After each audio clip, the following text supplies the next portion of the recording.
দেখেছেন ভাই, এই দেখেন অবস্থা ভাই। কয় কাউন্ট বিছেলি আছে ভাই এতে?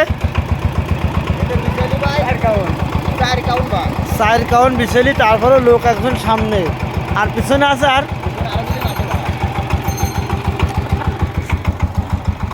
এই দেখেন 4 কাউন্ট বিছেলি, তারপরেও সামনে একজন। ভাই আসসালামু আলাইকুম। বিছেলি কত করে কিনতেছেন ভাই? বিশালি কিনা হলো 2600 টাকা ভাই। 2600 টাকা করে, মানে বিশালি বুঝে যেরকম হয়। তা আপনি মানে বিশালি বেচার জন্য অনেক লোক আছে, ব্যাপারী খোঁজে। তা ব্যাপারীর নাম্বার কি আছে? হ্যাঁ ব্যাপারীর নাম্বার তো নাম্বারটা বলেন। 0177 0177 272 272 9970 9970। 70। যারা বিশালি বেচতে চান অবশ্যই ভাইদের সাথে যোগাযোগ করবেন। আর ভাইয়েরা কিন্তু নগদ টাকা দেখেন না বাকি? আমরা একাটি কিনলে একাটি লগত। আপনারা কি কাউন্ট ছাড়া এমনি লোকাল কেনেন? হ্যাঁ লোকাল কিনে যেরাম বাসো সেরাম কেন। ও ঠিক আছে, তাহলে ভাই ভালো থেকে না।